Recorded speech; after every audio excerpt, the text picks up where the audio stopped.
Well, hello. Actually, with my project, I did a proposal. I didn't really have an idea what I was doing. Kind of did, but basically, I thought I was gonna make two EPs. I thought I was gonna be able to make two EPs. One that was in a hip hop style, one which was in a rock grunge style. Yeah, I didn't really know what I was doing, which is why my timeline and other areas are like quite thin. But I kind of because basically I knew that doing a hip hop one I was able to do, right? I knew I can do that. I'm good at it. I want to do that in the future, as in like career. Um, so let me do that. But I also knew that I'd play guitar. I had played guitar for like 8 years, right? Going on 9. Um, and I was like, how have I not made a song using my guitar, like my own song? I've always done covers, always done like guitar licks, guitar riffs and whatever, like learnt them from other artists. But I was like, I should use the guitar in my own music. So that's basically what happened. That was basically my mindset. And but I had some, yeah, with the two EPs, but I had issues with getting people to record drums, record bass, and literally press the record button. Like I can't find anyone to do that. So and like also to mix it as well, because I prefer mixing stuff myself. Like if it's my song, I want to mix it myself. I know how it's gonna sound, and I really had issues with um getting someone to do that. And also I can't really trust anyone else to do that except myself or Grant, who's like the music technician. But finding a teacher to do your work isn't very easy. So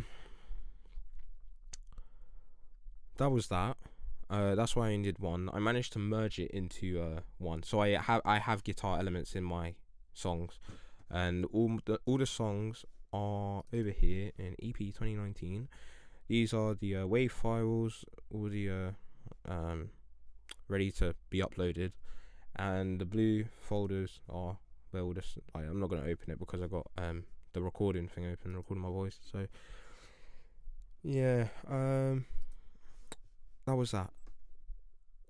With my case studies, I did two.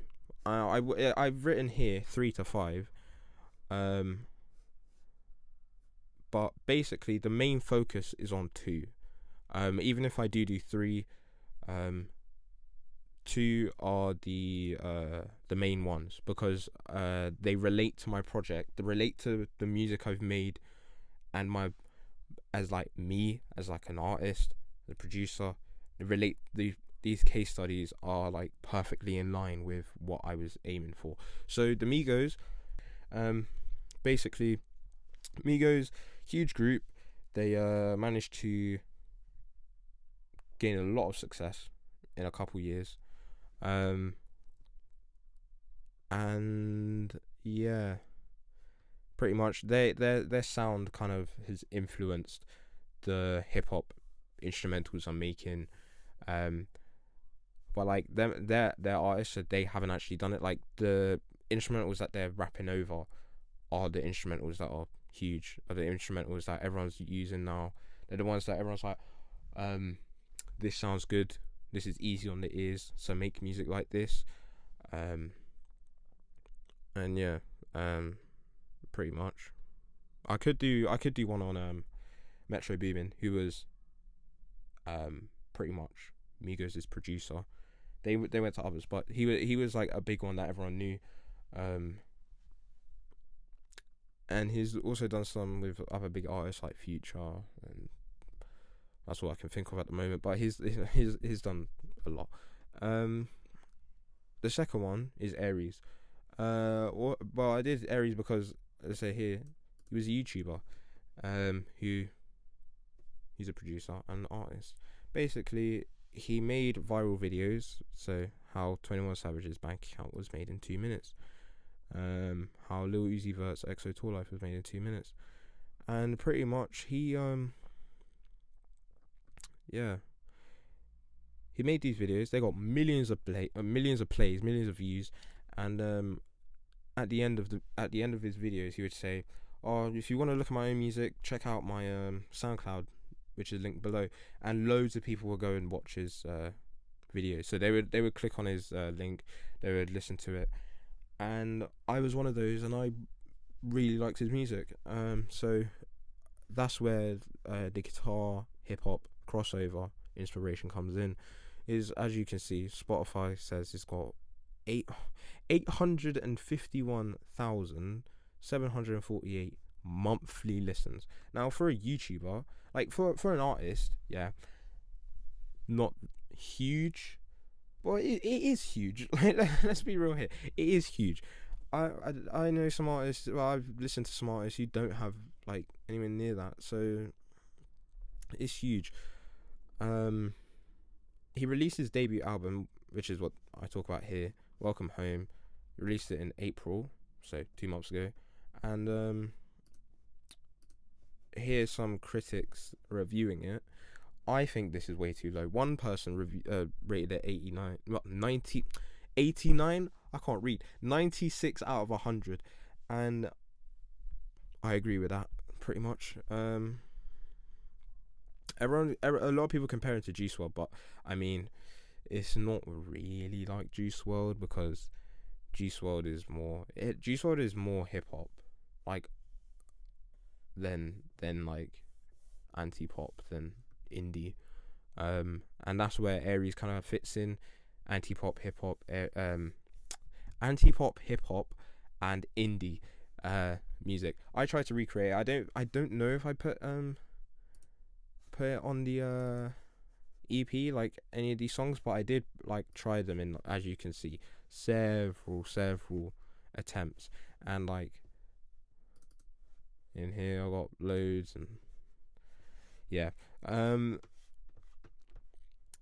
So they're the case studies, and yeah, for my literature reviews, I haven't done my literature reviews yet, but I wanna make. I don't want to do literature reviews that are gonna be like this style of music, and someone doing an article on this type of music or something. I want to do it like well, yeah, like anti-pop is unique. I get that. I could do that as a literature review. Someone explain what it is, indie, hip hop, the crossover, how that's kind of a thing now. But what I want to do is literature reviews that are going to help me in the future, and research that I would write in here that would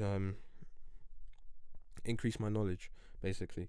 So stuff like how to, I don't know, how to upload this onto here, or why not do that, but like basically how to protect yourself as an artist and as a producer, really, because the songs I've made are instrumentals and there's no vocals on them, so that would count as the producer area. Someone could just go on SoundCloud, copy the link, put it in a SoundCloud to MP3 converter, and then claim it's theirs. So doing research into how to protect yourself from people doing that would be really useful, and I feel like that's what I would write my literature reviews on. Haven't done that yet, but after this I'm gonna start doing that. But yeah, I think I've spoken about my weekly diaries and research. I don't know. But let me just quickly go through it.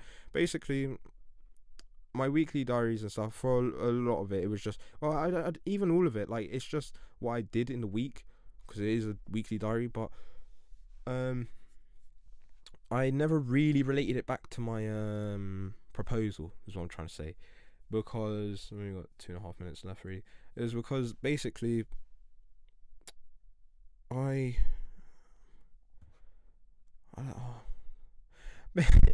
basically I don't. It doesn't relate. It doesn't relate really. Like, I don't think it does. Because I never really said I'm gonna do this in week 1, I'm gonna do this in week 2. Basically, my weekly diaries were just what I did and what I normally do in a week. So if it's to do with music, if I have a week that I'm doing stuff with music, which was all of these weeks really, because it was for my project, I would go learn a song. I would go research some music theory, which is the research part of it.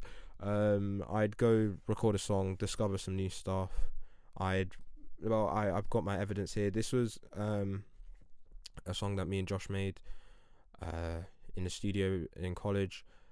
I don't know if he's going to use that or not in his one, but that was basically, I was going to use that as like one of my ones for my second EP, one of my grunge ones, but I never really like got down to it. There's some examples of explaining the music theory and all that stuff, and some videos I watched. I haven't finished it yet because the rest of the weeks, the 3 remaining weeks, what I've done is I've recorded all the stuff on my phone, and I was just going to talk about that, like guitar recording sessions that I've done, like practice sessions and stuff, and chord progressions, and how those things have helped my EP, because I've used some of the recordings that are off my phone in here. Like in this is one of the songs that I made. This is a remix. I've only got 50 seconds. This is a remix of the song Boulevard of Broken Dreams by Green Day, and I had some vocal layers in it and a completely different instrumental. So I used guitar and drums, whatever, and some samples. But basically, I'm gonna upload that as a separate thing. It's gonna still be to do with the EXP, but it's not gonna be in an EP. It's gonna be a single, because I've kind of, what it is it's like all of this 2 years worth of work into a song. Basically, all the technical skills that I've learned, all of that has all been put into one song, and I'm gonna upload that to show that as my evidence. I've got 15 seconds left, so that is my EXP project. Thank you very much for listening, and I will see you later, I guess.